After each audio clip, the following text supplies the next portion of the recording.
තෙරුවන් සරණින් දළදා සමිඳු බෙලෙන් ඔබ සැමට සියලු යහපත උදා වේවා.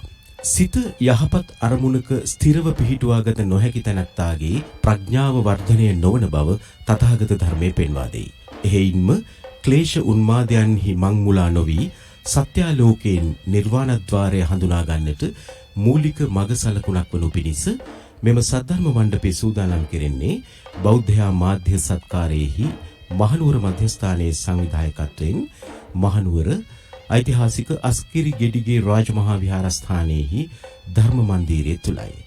අද අපගේ දේශකයන්න් වහන්සේ මහනුවර අලුත්ගම ගම්මන්තලාව පුරාණ විහාරවාසී ගෞරව ශාස්ත්‍රවේදී පූජ්‍යපාද අලුත්ගම පඤ්ඤාසාර ස්වාමින්ද්‍රයන් වහන්සේයි. අපි নমස්කාර පූර්වකව සාදුකාර පවත්වා උන්වහන්සේ පිළිගනිමු. සාදු සාදු සාදු. මෙම ධර්මානුශාසනාව සඳහා සදැහැති පූර්ණ දායකත්වය ලබා දෙන්නේ මහනුවර අනිවත්ත අංක 84-3 නිවසේ විසූ පරලෝසෙපත් සුසිලා විලියම් මෑණියන්ගේ දූ දරු පිරිස විසිනි. ඒ අනුව එම පින්වත් පිරිස එක්ව තමන් සූදානම් කරගත් මල් වට්ටිය අතීතයේ ශ්‍රී දළදා සමිඳුන් වැඩ විසූ මේ ඓතිහාසික අස්ගිරි ගෙඩිගේ විහාර මන්දිරයට පූජා කරවා චාරිත්‍රානුකූලව දේශකයන්න් වහන්සේට දැහැත් වට්ටියද පිළිගන්වා අප කෙරෙහි කරුණාවෙන් මෙම ධර්මානුශාසනාව පවත්වන හැටියට පාද නමස්කාර කොට ආරාධනා කරනු ලැබුවා. අපි දැන් සදහැසිතින් තැන්පත්ව ධර්ම ශ්‍රවණයට සූදානම් වෙමින් පංචශීලී සමාදන් වීම සඳහා නමස්කාර පාඨ සජ්ජායනා කරමු. අවසරයි ස්වාමීනි. නමෝ තස් භගවතු අරහතු සම්මා සම්බුද්දස්ස. නමෝ තස් භගවතු අරහතු සම්මා සම්බුද්දස්ස. නමෝ තස් භගවතු අරහතු සම්මා සම්බුද්දස්ස. බුද්ධං සරණං ගච්ඡාමි. බුද්ධං සරණං ගච්ඡාමි. ධම්මං සරණං ගච්ඡාමි. ධම්මං සරණං ගච්ඡාමි. සංඝං සරණං ගච්ඡාමි. සංඝං සරණං ගච්ඡාමි. ဒ ුතියම්පි බුද්ධං සරණං ගච්ඡාමි.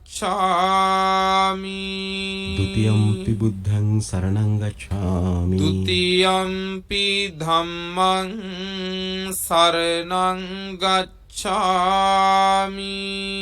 ဒ ුතියම්පි ධම්මං සරණං ගච්ඡාමි. ဒ ුතියම්පි සංඝං සරණං ගච්ඡාමි. ဒ ුතියම්පි සංඝං සරණං ගච්ඡාමි. තතියම්පි බුද්ධං සරණං ගච්ඡාමි. තතියම්පි බුද්ධං සරණං ගච්ඡාමි. තතියම්පි ධම්මං සරණං ගච්ඡාමි. තතියම්පි ධම්මං සරණං ගච්ඡාමි. තතියම්පි සංඝං සරණං ගච්ඡාමි. තතියම්පි සංඝං සරණං ගච්ඡාමි. පානාති පාතා වේරමණී සික්ඛාපදං සමාදියාමි. පාණාතිපාතා වේරමණී සික්ඛාපදං සමාදියාමි. අදින්නාදාන වේරමණී සික්ඛාපදං සමාදියාමි. අදින්නාදාන වේරමණී සික්ඛාපදං සමාදියාමි. කාමේසු මිච්ඡාචාරා වේරමණී සික්ඛාපදං සමාදියාමි. කාමේසු මිච්ඡාචාරා වේරමණී සික්ඛාපදං සමාදියාමි. මුසාවාදා වේරමණී සික්ඛාපදං සමාදියාමි. මුසාවාදා වේරමණී සික්ඛාපදං සමාදියාමි. සුරාමේරය මජ්ජපමා දට්ඨානා වේරමණී සික්ඛාපදං සික්ඛාපදං සමාදියාමි සුරාමේරය මජ්ජපමා දත්තානා වේරමණී සික්ඛාපදං සමාදියාමි. සාදු සාදු සාදු. සමන්ත චක්ඛවාලේසු අත්‍රා ගච්ඡන්තු දේවතා සද්දම්මං මුනි රාජස්ස සුනන්තු සග්ග මොක්ඛදං ධම්ම ශ්‍රවණ කාලෝ අයං භදන්තා ධම්ම ශ්‍රවණ කාලෝ අයං භදන්තා ධම්ම ශ්‍රවණ කාලෝ අයං භදන්තා. සාදු සාදු සාදු. නමෝ තස්ස භගවතෝ අරහතෝ සම්මා සම්බුද්දස්ස නමෝ තස්ස භගවතෝ අරහතෝ සම්මා සම්බුද්දස්ස නමෝ තස්ස භගවතෝ අරහතෝ සම්මා සම්බුද්දස්ස. සාදු සාදු සාදු. අප්පකාතේ මනුස්සේසු යේ ජනා පාරගාමිනෝ අතායන් ඉතරා පජා තීරමේවානුද්ධාවති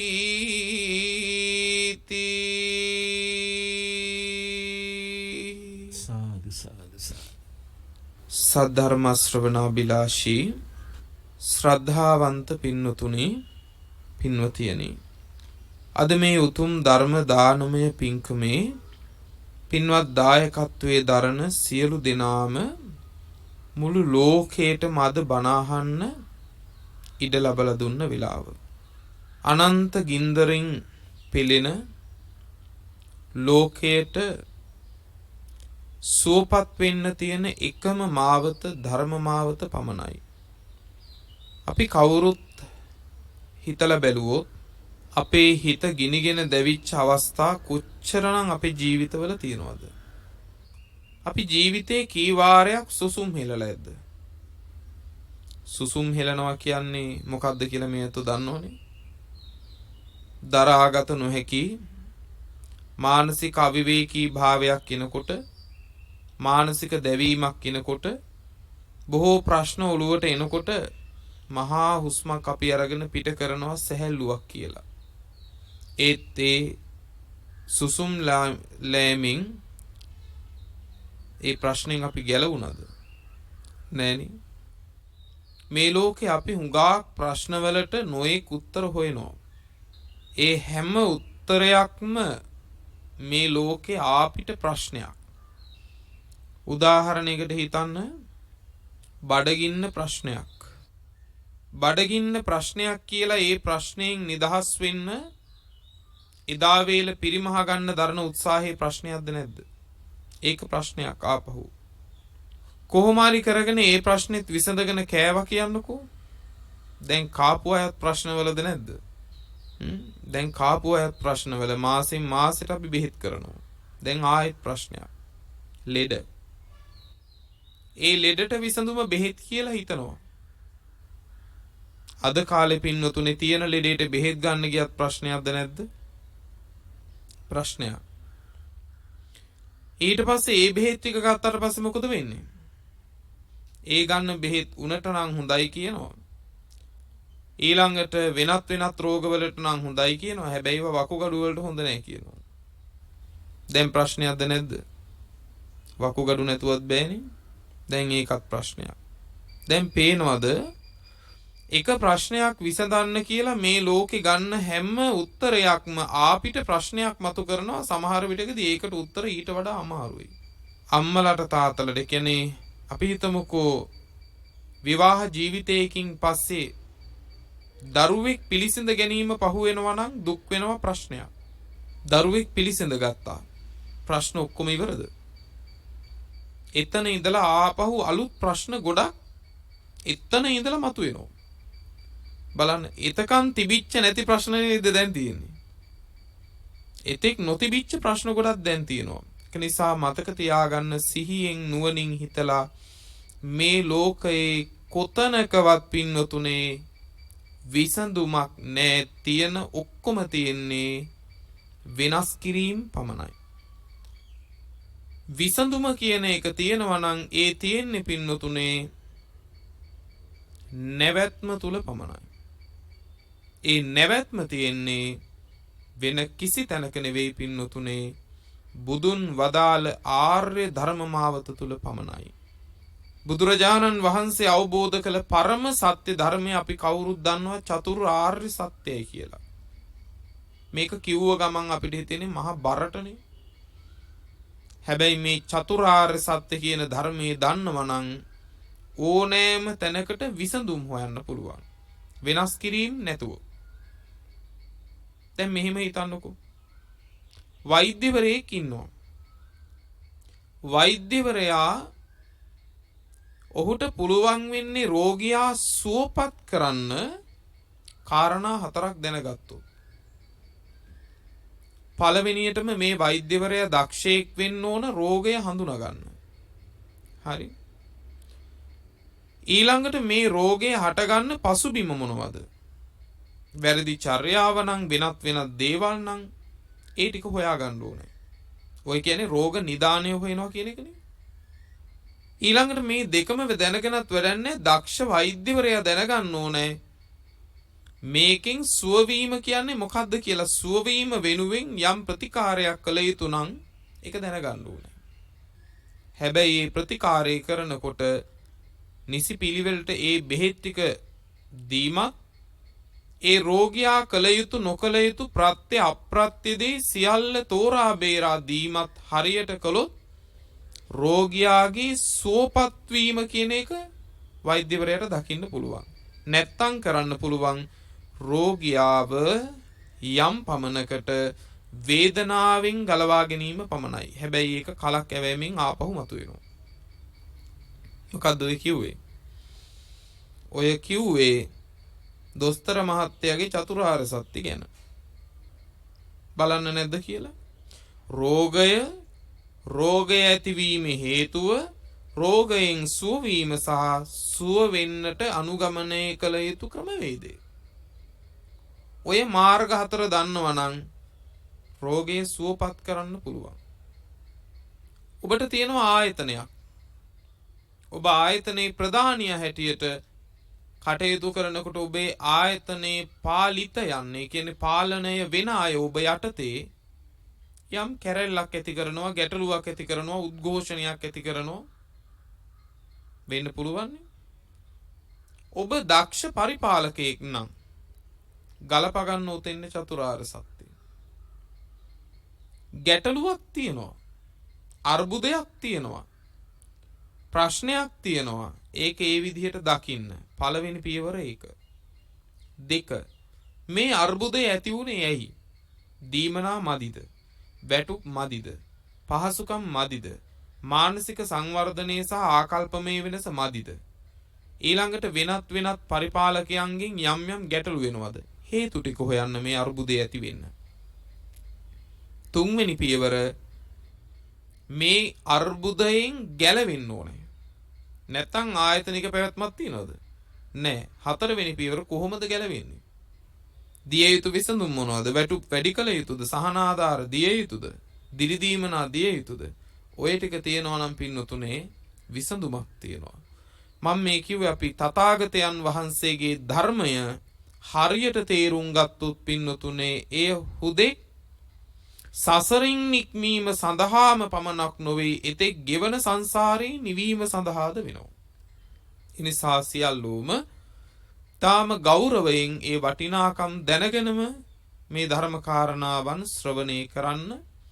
ඔබ අපි සියලු දෙනාටම උතුම් නිවන් අවබෝධය පිණිස මේ කුසල ධර්මයෝ හේතු වේවා කියන ප්‍රාර්ථනාව ඇති කරගෙන පින්වත්නි මාත්‍රිකා කළා ගාථාවක් අප්පකාතේ මනුස්සේසු යේ ජනා පාරගාමිනෝ අතායන් ඉතරාපජා තීරමේ වානු ධාවති. මේ මුළු මහත් සමාජයෙන් ටික දෙනෙක් කරන දෙයක් පිළිබඳවත් වැඩි දෙනෙක් කරන දෙයක් පිළිබඳවත් මේ ගාථාවේ කියනවා. ඔබ ගැන තේරුම් ගන්න ඕනේ මම ඉන්නේ බහුතරය අතරද සුළුතරය අතරද.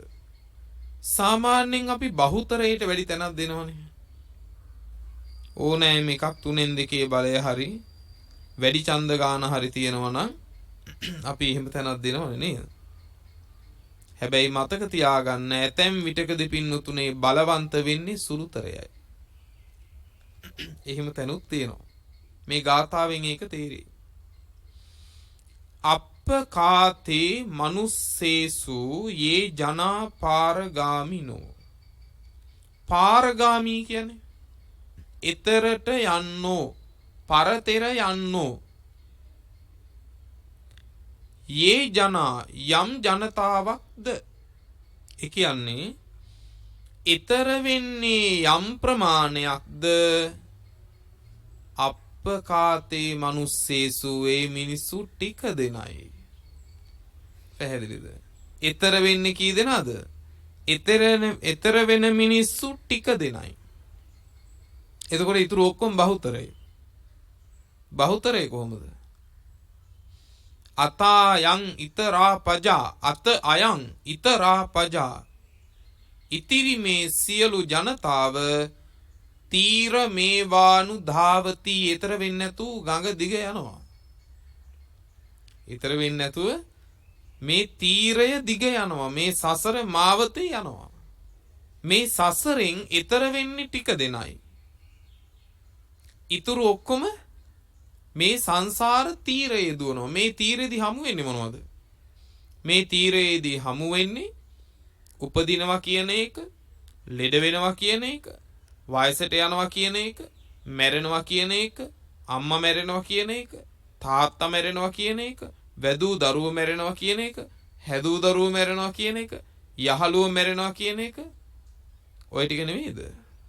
ඔය තීරයේම අඬ වැළපි යනවා. ඔය අතරතුර ඉතින් පොඩ්ඩක් හිනක් වෙනවා.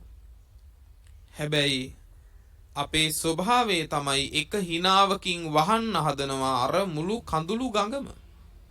සසර පුරාම අපිට තිබුණු අවිද්‍යාව ඕකනේ පින්නතුනේ.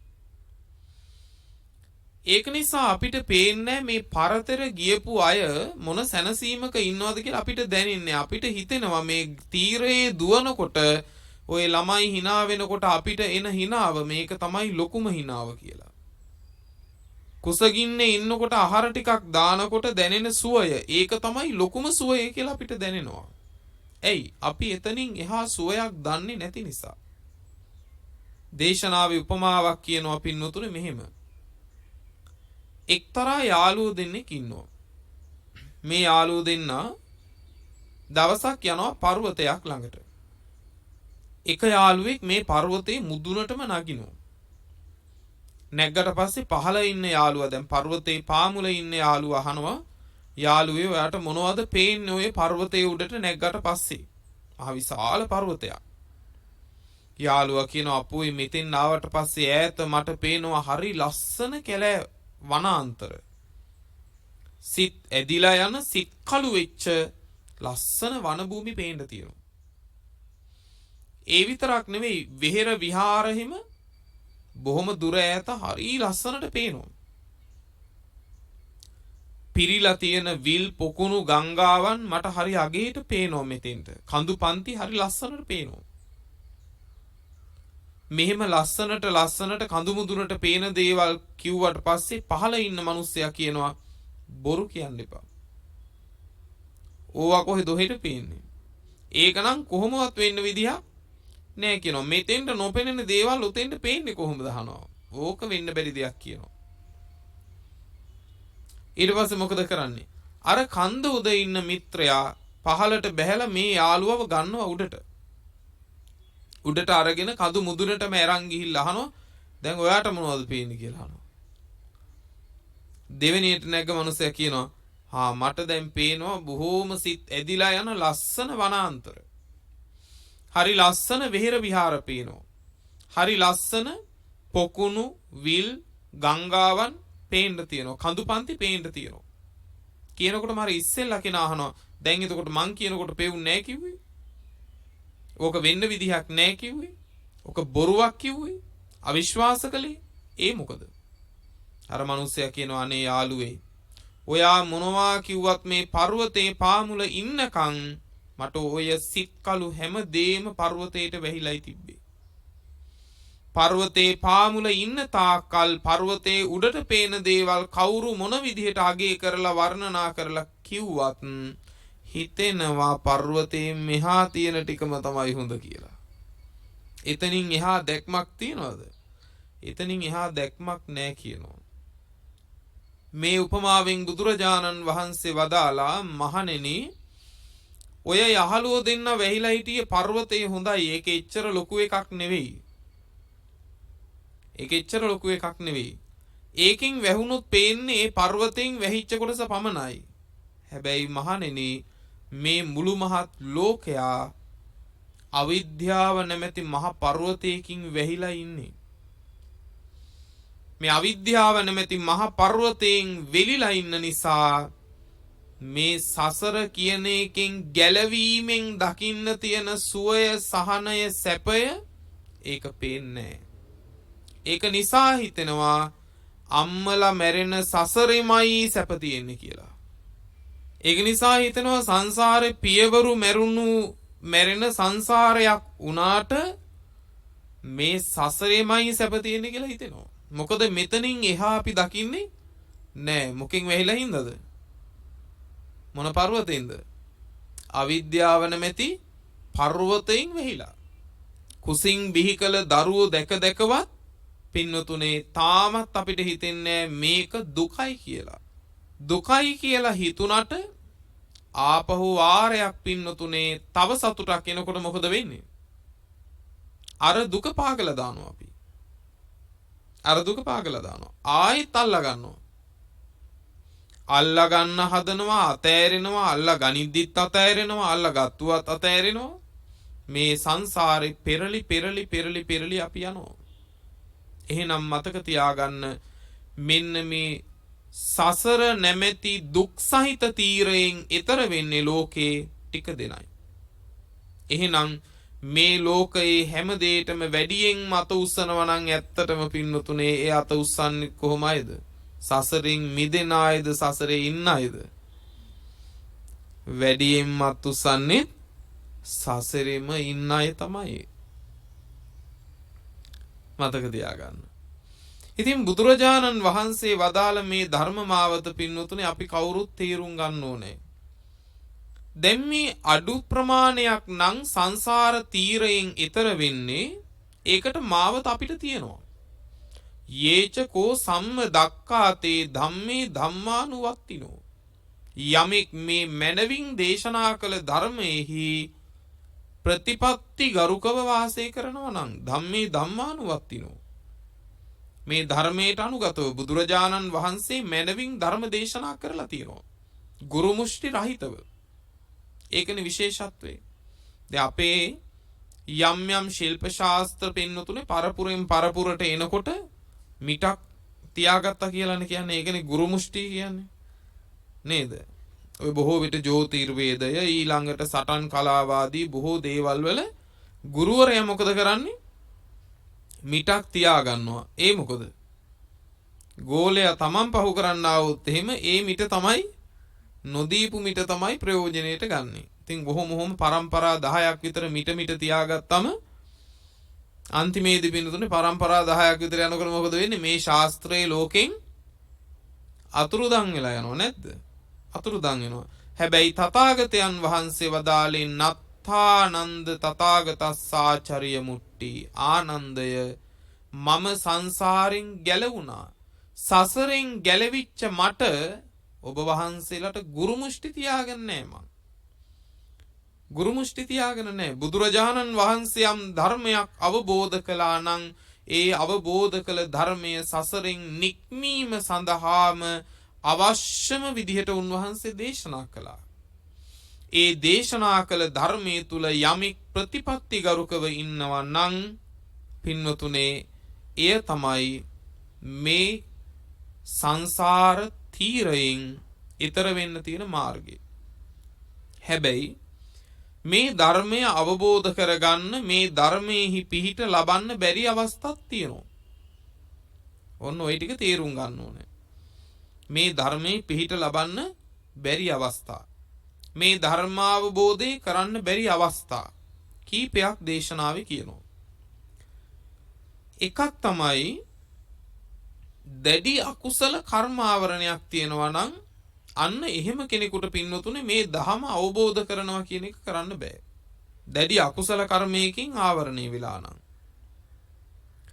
හොඳම උදාහරණය තමයි පින්වත්නි අජාසත්ත මහරජතුමා. අජාසත්ත මහරජතුමා කියලා කියන්නේ සෝවාන් වෙච්ච පිය කෙනෙකුගේ දරුවෙක්. බිම්බිසාර කියන මහා පින්වන්ත මහරජුරුවන්ගේ පුතා.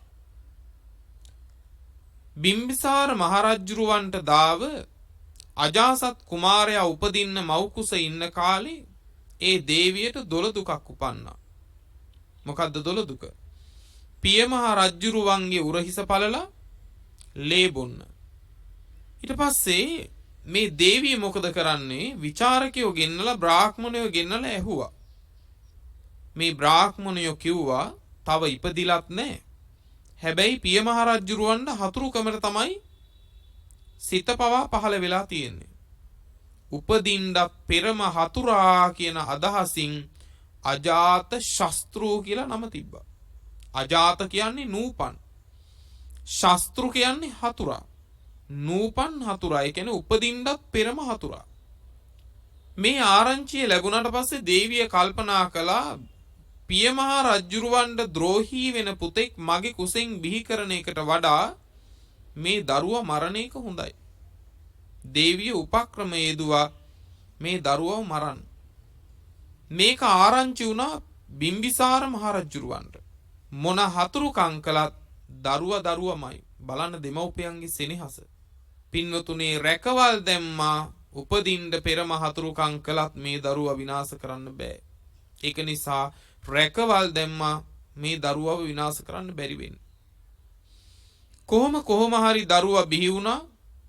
අවසානයේ පින්නතුනේ පාප මිත්‍ර ආශ්‍රයයට වැටුණා.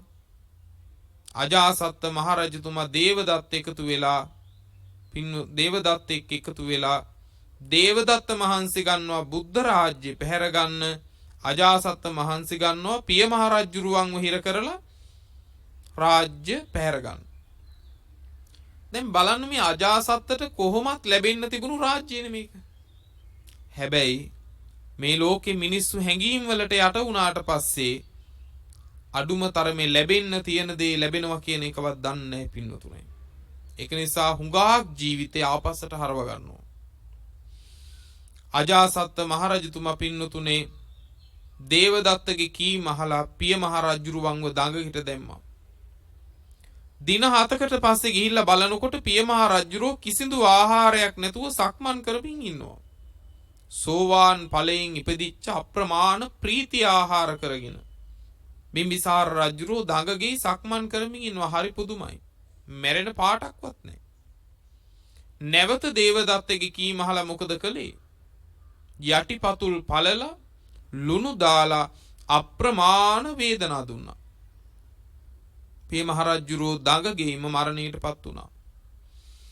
හැබැයි මේ මරණයටපත් වෙන ආසන්නම දවස්වල පින්වතුනේ අජාසත්ත මහරජුරවන්ට දාව තමන්ගේ දේවියගේ කුසෙන් දරුවෙක් බිහි වුණා. උදායි භද්‍ර කුමාරයා.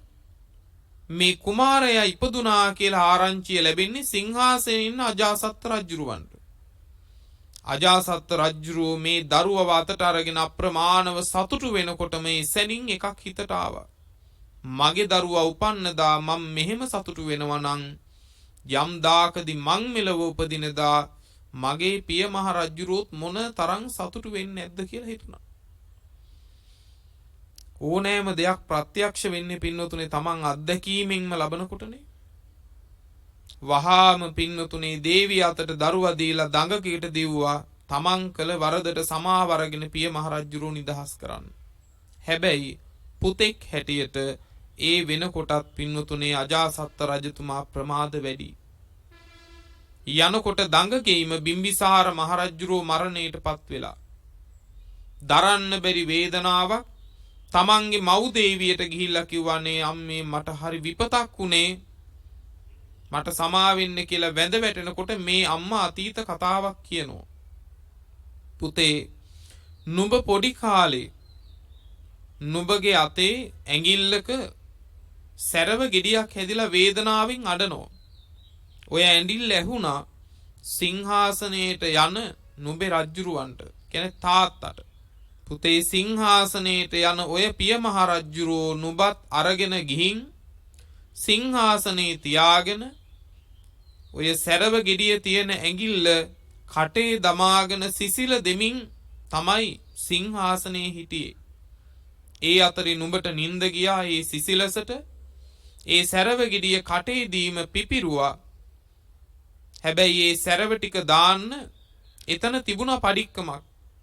හැබැයි ඒ තප්පරයටවත් මේ ඇඟිල්ල මුවෙන් එළියට ගත්තොත් දරුවා ඇහැරේ කියන බයට ඒ සැරව ටික මේ පිය මහ රජුරෝ ගිල දැම්මා.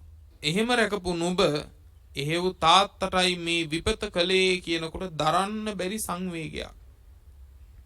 ආයේ මොන විදිහටවත් පින්නතුනේ ආපස්සට හරවන්න පුළුවන්ද? ආපස්සට හරවන්න බෑ. ඒ වෙනකොට අජාසත් රජුරෝ පැරදිලා ඉවරයි පින්නතුනේ. කෙසේ හෝ වේවා අවසානයේ මේ රජුරෝ වරද තේරුම් ගත්තා. ලෝතුරා සම්මා සම්බුදුරජාණන් වහන්සේ කෙරෙහි අප්‍රමාණ ශ්‍රද්ධාව උපදවා ගත්තා. අදටත් පින්නතුනේ ගෞතම සාසනයේ ශ්‍රද්ධාලාභීන් අතර අජාසත් මහරජුරෝ තමයි පින්නතුනේ අග්‍ර. තථාගතයන් වහන්සේ පිරිනිවන් පෑවා කියන ආරංචිය ලැබෙනකොට 3 වාරයක් අජාසත් රජු සිහි මුර්ජා වෙලා වැටෙනවා. බෙහෙත් ඔරුවල බස්වලයි අජාසත් රජුරුවන්ව නැගිටව ගත්තේ. ඊතරම් ශ්‍රද්ධා සම්පන්න වුණා. ප්‍රථම ධර්ම සංගායනාවට පූර්ණ රාජ්‍ය අනුග්‍රහය දුන්නා.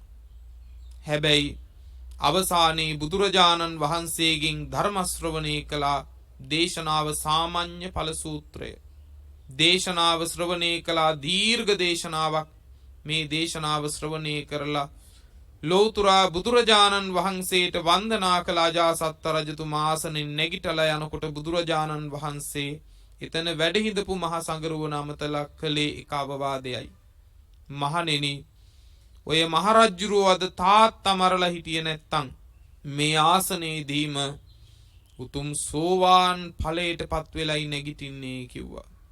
සෝවාන් ඵලයටපත් උනා කියන්නේ 8 වෙනි භවයකට නම් එන්නෙම නෑ, සසර කෙලවර වෙනවාමයි. හැබැයි බලන්න පින්නතුනේ සිද්ධ වෙච්ච ආලාභය. තාත්තා මැරුවා කියන අකුසලයෙන් වැහුණා. ධර්මය අවබෝධ වුණාද? ධර්මයේ පිහිට ලැබුණාද? ධර්මයේ රැකවරණය අතහැරුණා. ඒකයි කිව්වේ දැඩි අකුසල කර්මයකින් ආවරණය වුණොත් නම් ඒ කෙනාට නම් මේ සසරේ ධර්මයේ පිහිට ඒ භවය තුල ලබන්න බෑ. ඒකෙන් අදහස් කරන්නේ අජාසත් මහරජුරවන්ට කිසිදාක මේ සසරෙන් ගැලවෙන්න බෑ කියන එක නෙවෙයි. ඒ භවය තුල බෑ. ඒ භවය තුල බෑ. හැබැයි එහි අකුසල කර්ම විපාක ශේෂ වීමෙන් පස්සේ ඊට කල්ප ගානකට පස්සේ හරි පින්වතුනේ මේ සංසාරයෙන් ගැලවෙන්න බැරිද? ගැලවෙන්න පුළුවන්. මේ තථාගත දේශනාවේ තියෙන වටිනාකම ඒකයි. බුදුරජාණන් වහන්සේගේ ලේ සොලවපු සංඝ භේදය කරපු දේවදත්ත හාමුදුරුවෝ අවසාන මොහොතේදී තථාගතයන් වහන්සේ අභිමුවටවත් එන්න අවස්ථාව ලැබුණේ නැහැ. ඒ තරම් අකුසල කර්ම විපාකය දරුණු වුණා. හැබැයි බුදුරජාණන් වහන්සේම දේශනා කළා නිරයේ වැටිලා කල්පයක් දුක් විඳත් ඒ කල්පයෙන් පස්සේ හරි පසේ බුදු කෙනෙක් හැටියට ලෝකයට පහළ වෙනවා කියලා. එතකොට බලන්න පින්නතොනේ දැඩි අකුසල කර්මයකින් ඒ කියන්නේ පංච ආනන්තරීය කර්මයන්ගෙන් එකකින් ආවරණේ වෙලා නම් ඒ භවය තුලදී නිර්වාණ ධර්මය අවබෝධ කරන්න බෑ. හැබැයි ඒ අකුසල කර්ම විපාක ශක්තිය ශේෂ වුණාට පස්සේ අඩු වුණාට පස්සේ නැවත කුසල් වඩාගෙන සසරින් මිදීමක් ප්‍රාර්ථනා කරන්න බැරිද? පුළුවන්. එහෙම එකක් පුළුවන්. දෙවෙනි අවස්ථාව තමයි ධර්මයේ පිහිට නොලැබෙන රාගාදී ක්ලේශාවරණ. ඒ කියන්නේ කෙලෙසුන්ගෙන් වැහුනම. කෙලෙස් කියන්නේ මායයනේ. ක්ලේශ මාර කියලා කියන්නේ හිතට කෙලෙස් ආපුවම පින්වතුනේ ඒ කෙලෙස් පිරිච්ච කිලුටු හිතක ධර්මය පිහිටන්නේ. ධර්මයේ පිහිටන්නේ. ඒ නිසා පවිත්‍ර වූ හිතක් තියෙන කෙනෙකුට තමයි මේ ධර්මයේ පිහිට තියෙන්නේ. පින්වත්නි බලන්නකෝ සුප්‍රබුද්ධ මහරජුරෝ. සුප්‍රබුද්ධ මහරජුරෝ හිත කෙලෙසුන්ගෙන් පුරවගෙන හිටියා. දුව අනාථ කළා. හැබැයි දුවට වෛරයක් තිබුණේ නැහැ. කියන්නේ යශෝදරාව. ඊළඟට දේවදත්තට වෙනස්කම් කළා කියන මේ සිතිවිල්ලෙන් පෙළුණා. හැබැයි අවසාන ප්‍රතිඵලය තමයි බුදුරජාණන් වහන්සේ වැඩිය මාවත වැහුවා. පින්වතුනේ පොළොව පලාගෙන නිරේට ගිය අයගෙන් කෙනෙක් බවට සුප්‍රබුද්ධ මහරජුරෝ පත් වුණා. ඔන්න බලන්න. ඊළඟට බලන්න පින්වතුනේ දේවදත්ත හාමුදුරුවෝ. අපි කාටත් පින්වතුනේ නිවන් මඟ තුල දියුණු වෙනවා නම් ආහාර ඕනේ කුස පිරෙන්න. කුස පිරෙන්න ආහාර නැත්තම් නිවන් මඟ වඩන්න පුළුවන්ද? නිවන් මඟ වඩන්න බෑ. හැබැයි පින්නතුනේ තථාගත දේශනාවක් තියෙනවා දේවදත්ත විපත්ති කියලා සූත්‍රයක්. මොකක් කියලාද? දේවදත්ත විපත්ති. දේවදත්ත විපත්ති කියන සූත්‍රයේදී බුදුරජාණන් වහන්සේ වදාළේ මහණෙනි මේ දේවදත්තට යම් ප්‍රමාණයක් දානේ ලැබෙනවා නම් ඒ ලැබෙන සියලු දාන ලැබෙන්නෙම විපතටමයි කිව්වා. නිවනට නෙවෙයි. එතකොට නිවන් අවබෝධ කරන්න බෑ කුසගින්නේ ඉඳගෙන. හැබැයි දේවදත්ත වගේ කෙනෙකුට ආහාර ලැබෙන්නේ ලැබෙන තරමක් ප්‍රණීත දේවල් ලැබෙන්න මොකද වෙන්නේ? ඒක විපතක්මයි කිව්වා. ඇයි? ඒකෙන් සිද්ධ වෙන්නේ තව කෙලෙසුන්ගෙන් වැහිලා යන එක. තව වැහිලා යන එක. ලාභය කියන එක දේවදත්තට විපතක් කිව්වා. ඊළඟට මේ ප්‍රශංසාව කියන එක දේවදත්තට විපතක් කිව්වා. අපිට වුණත් පින්නොතනේ අපි හිතන්න ඕන එච්චරයි. තමන්ගේ ඇතුළ හදාගෙන නැත්තම් වර්ණනා කරන තරමට බය වෙන්න. ඇයි? ඇතුළ හැදිලා නැති නිසා අනුන්ගේ හැම වර්ණනාවකින්ම කෙලෙස් වැඩෙනවද නැද්ද? කෙලෙස් වැඩෙනවා. එහෙනම් අනුන් නම් වර්ණනා කරයි. පරිස්සම් වෙන්න ඕනේ කවුද? පරිස්සම් වෙන්න ඕනේ අපි. බණින එක හොඳයි. වර්ණනාව ඊට වඩා දරුණුයි පින්නතුනේ. බණිනකොට නම් හිතට එන ද්වේෂයේ නරකක් බව දැනෙනවා.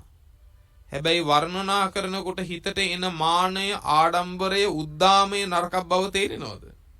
ඒක දැනෙන්නෙත් නැහැ. ඒ නිසා හොඳට තේරුම් ගන්න මේ හැම දෙයකින්ම පින්නතුනේ කෙලෙස් ඇති නොවෙන්න හිත පරිස්සම් කරගන්න.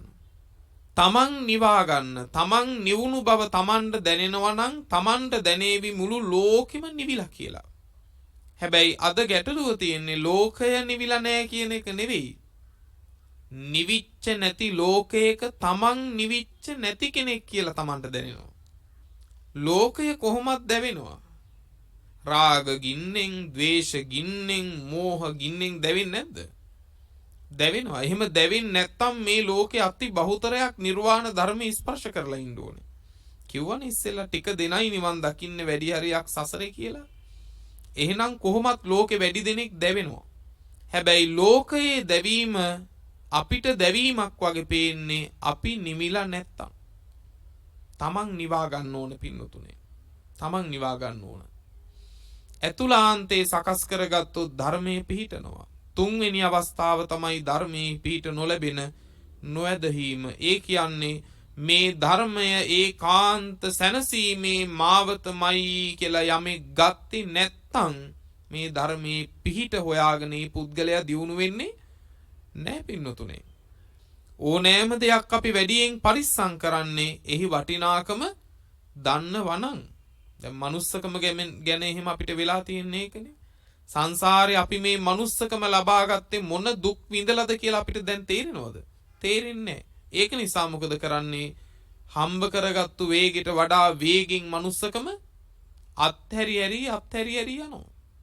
ආපහු මේක අතෑරුණොත් නම් ආයේ සංසාරේ මේ manussකමක් ලබනවා කියන එක පින්නතුනේ එහෙම ආවට ගියාට සුලභව සිද්ධ වෙන දෙයක් නෙවෙයි. ඔය තිරිසන් ලෝකේ දිහා බලන්න. ඔය හැම සතෙක්කුටම මනුස්ස භවයක් තිබුණා. සුනකෙක් වෙලා අද ඉපදිලා ඉන්නවා නම් ඔය සුනකයටත් පෙර මනුස්ස භවයක් තිබුණා. ඒක කෝ අහිමි වුණා. අඩුම තරමේ කුරා කුහුඹුවෙක් හරි වෙලා ඉන්නවා නම් ඔය හැම සතෙකුටම මනුස්ස භවයක් තිබුණා. ඒ හැම මනුස්ස භවයක්ම මොකද වුනේ? අතෑරුණා. මොනවා නිසාද? අකුසල් නිසා. අකුසල් නිසා. ඒ නිසා අපිට ඕක නෑ කියන්න පුළුවන්ද? බෑ පින්වතුනේ. ඒ නිසා ධර්මයේහි පිහිට හොයාගෙන එන්න තථාගතයන් වහන්සේ ගුරු මුෂ්ටි රහිතව ඒකාන්තෙන් නිදහස් වෙන්න පිරිසිදු නිර්මල නිවන් මාවතේ දොර ඇරලා දීලා තියෙනවා. බුදුරජාණන් වහන්සේ ප්‍රථම ධර්ම දේශනාව සඳහා පිටත් වෙද්දිත් වදාලේ දැන් මේ ධර්මය නැමැති බෙරේ වයින්නවා ශ්‍රද්ධාව ඇත්තෝ කන්‍යමත්වා කියලානේ. ඒ නිසා සියල්ලෝම ශ්‍රද්ධා ගෞරවයෙන් මේ ධර්මයම පිහිට කරගෙන තමන්ගේ ඇතුළාන්තේ සකස් කරගෙන සසරේ බොහෝ නැවතිලා ඉන්න මිනිසුන්ගෙන් ගැලවිලා මේ සංසාරේ පරතර යන්නෙක් බවට පත්වෙන්න වීරය කරන්න. හැම දිනාටම නිවන් පිණිස මේ කුසලය හේතු වේවා කියන ප්‍රාර්ථනාවෙන් මේ ධර්මානුශාසනාව අවසන් කරනවා. අද මේ උදාර ධර්ම දේශනාවේ පින්වන්ත දායකත්වයේ දරන්නට යෙදෙන්නේ පූර්ණ දායකත්වයක් ලෙසින් මහනුවර අනිවත්ත අංක 84න් 3 නිවසේ විසූ මීට වසරකට පෙර පරලොව සැපත් සුසිලා විලියම් මෑණියන්ට පුණ්‍ය ආනුමෝදනා කරවීම පිණිස දූදරුවන් විසින් අද දවසේදී මේ ධර්ම දානමය පින්කම සිදු කරන්නට යෙදෙනවා. ඒ පින්නතුන්ගේ අරමුණු බවට පත් වෙනවා මෙම ධර්ම දානයේ ආනිසංස බලයෙන් සුසිලා විලියම් මෑණියන්ටත් මීට වසර 30කට පෙර පරලොව සැපත් බී විලියම් පියාණන්ටත් වසර 2කට පෙර පරලොව සැපත් උපවංශ ජයවික්‍රම මහත්මාණන්ටත් පින්පෙත් අනුමෝදන් කරලීමට බලාපොරොත්තු වෙනවා. ඒ සමගම මේ සියලුම පින් කැමැති දෙවියන්ටත් ප්‍රවේණිගත සියලු ඥාතීන්ටත් අපවත් වී වදාළ සියලුම ස්වාමීන්ද්‍රයන් වහන්සේලාටත් රටදැය වෙනුවෙන් ජීවිත දුන්න සියලුම විරුවන්ටත් පින් අනුමෝදන් කරලීමට බලාපොරොත්තු වෙනවා. ඒ වගේම ආබාධිත වූ සියලු විරුවෝ නිදුක් නිරෝගී වෙත්වායි ප්‍රාර්ථනා කරනවා.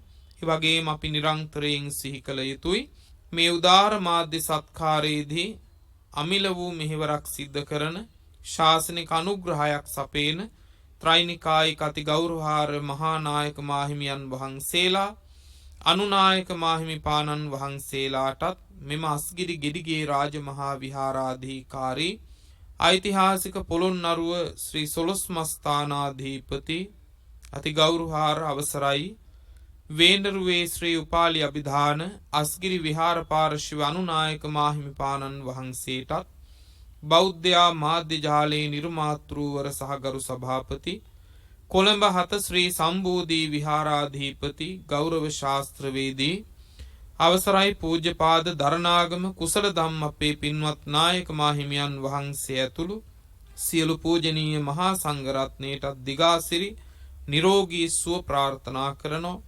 දේශකයාණන් වහන්සේටත් මෙම පුණ්‍ය කර්මයට සහභාගී වූ හැමටත් රට පුරා ලෝ පුරා ධර්ම ශ්‍රවණය කළ සියලු දෙනාටත් උතුම් නිවන් පිණිස මේ කුසල් හේතු වේවා කියන ප්‍රාර්ථනාවෙන් දායකත්වයේ දරන්නට යෙදුණා. ලබාගත් උදාර කුසල ධර්මයෝ නමින් මිය ගිය සියලු ඥාතීන්ට ලැබේවා. සුගති සංඛ්‍යාත සැපතට පත්වේවා. ජාත්‍යාදී දුක් නැති නිවනින් සැනසෙත්වා කියලා සාදු කියලා පින් අනුමෝදන් කරමු. දායකත්වයේ දරූ සියලු පින්වතුන්ටත් ධර්ම ශ්‍රවණය කළා වූ හැමටත් මේ උදාර කුසල බලයෙන් චිරජීවනය සැප ජීවනය නිදුක් නිරෝගී නිර්පද්‍රිත භාවයේ සැලසේවා. ඔබ අපි හැම දිනාටත් උතුම් අමා මහා නිවන් අවබෝධය පිණිස මේ කළ පින් හේතු වේවා කියලා සාදු කියලා ප්‍රාර්ථනාවන් ඇති කරගන්න.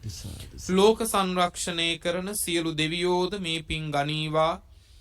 දෙවියෝ මේ පින්ගෙන සතුටු වන දෙවියෝ ඔබ අපි රකීවා. ප්‍රාර්ථනීය වූ බෝධියකින් දෙවියෝත් නිවන් දකිත්වා කියලා සාදු කියලා දෙවියන්ටත් පින් අනුමෝදන් කරමු. ආකාසට්ඨා ච බුම්මට්ඨා දේවා නාග මහිද්దికා පුඤ්ඤං තං අනුමෝදිත්වා චිරං රක්ඛන්තු ලෝක සාසනං චිරං රක්ඛන්තු ධම්ම දේශනං චිරං රක්ඛන්තු තේමං සදාති.